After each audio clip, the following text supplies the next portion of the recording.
Precisamos falar do Aécio. Por que precisamos falar do Aécio? Quando estourou a história da JBS, matéria que a gente deu primeiro, enfim, ninguém ousou defender o senador Aécio. Ele foi afastado, um ou outro aliado reclamou, mas ele foi afastado e o Senado não fez confusão. Por quê? Porque tinha o presidente da República acusado, o senador Aécio acusado, aquelas malas de dinheiro circulando por São Paulo, por Brasília.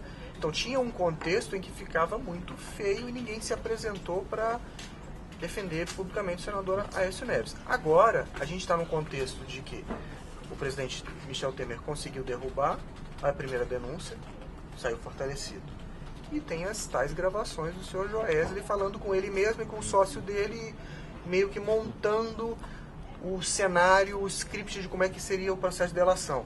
Ficou mais fácil para as pessoas se apresentarem e defender o Aécio, e agora com esse discurso de que é o Supremo que está tentando afastar um senador eleito sem ter poder para isso. Aí eu acho que aí o André, que está acompanhando melhor as coisas no Supremo, pode explicar assim, quais foram as idas e vindas disso ali no meio jurídico. Né?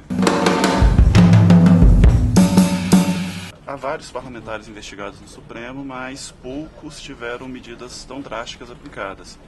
Se a gente for lembrar, além do Aécio, só teve, eu acho que o Eduardo Cunha, no ano passado, que o ministro Teori mandou afastar do mandato, e o Delcídio, que chegou a ser preso. Não teve o episódio envolvendo o Renan, que ele se negou a receber uma ordem, uma notificação do Supremo, num ato de rebeldia? O caso do Renan foi um pouquinho diferente, porque o ministro Marco Aurélio, que curiosamente agora está numa posição divergente, contrária ao afastamento do mandato do Aécio, ele determinou o afastamento da presidência do Senado, porque ele tinha se tornado réu e não poderia estar na linha sucessória da presidência da República. O Renan. Mas manteve o Renan no exercício do mandato de senador. Inclusive agora, para justificar a posição dele, o Marco Aurélio fala que o caso é diferente, que ele nunca afastou o Renan do exercício do mandato, que o exercício do mandato é o eleitor que determina quem que deve exercer, que não cabe ao judiciário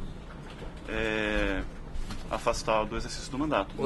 Mas, de qualquer forma, naquela época, teve uma crise porque Renan simplesmente se negou a cumprir uma decisão do Supremo. Né? Ou seja, o caso do Aécio acabou servindo para que aflorasse aí um cabo de guerra, uma espécie de guerra fria entre o judiciário e o legislativo, né? Na verdade, eu acho que eles estão tentando transformar uma questão do Aécio numa questão institucional. Porque quando o Aécio era o radioativo, que todo mundo achava que todo mundo ficou escandalizado com as mochilas e com as malas de dinheiro, ninguém foi proteger o Aécio.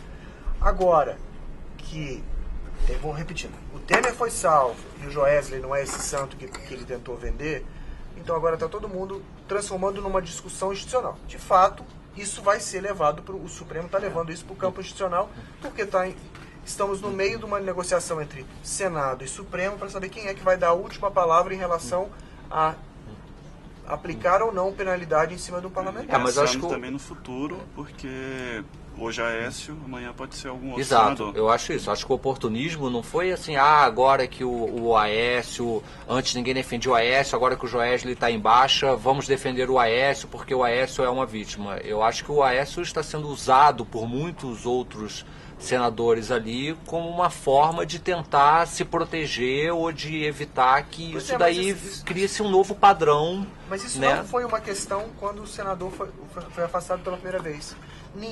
A crise que se instalou hoje entre Supremo e Senado, um acusando o outro de não respeitar a sua própria decisão e autonomia, não existia quando as pessoas ficaram chocadas com as malas. Assim, eu acho que, na minha opinião, foi assim, foi fabricado uma crise institucional para resolver um problema pessoal. Porque o que está em questão agora, que eu acho que aflorou dessa discussão toda, é justamente o seguinte: o Supremo tem o poder de dar a palavra final ou não, ou as decisões dele têm que ser chanceladas pelo Senado. Porque assim, é estranho, é difícil a gente explicar para as pessoas. O Supremo dá a decisão final, mas essa decisão é revista, ou é final ou não é final, gente. Não tem como ser um final que precisa ser confirmado. O que é uma pena do ponto de vista de quem está do lado da rua, viu os vídeos da mala, viu viu a mochila, pode ficar uma sensação de que corporações se juntaram para proteger um senador que pediu 2 milhões emprestado, diz ele emprestado. E aí acho que fica um pouco a imagem de que a impunidade, mais uma vez, venceu, né? Claro, porque isso está sendo julgado e discutido num contexto de um caso bem específico, que é o do Aécio, embora a ação tenha repercussão bem mais ampla, que diga respeito a todos os senadores e deputados. O caso concreto que a gente vê é o do senador Aécio. O Aécio continua sendo um personagem aí central dos rumos da política, né? Agora não só da política, mas ganhou essa dimensão aí de choque entre poderes. Então, com certeza, precisaremos voltar a falar de Aécio mais algumas vezes nos próximos dias, ou até que a gente tenha aí uma definição desse quadro de incertezas, né?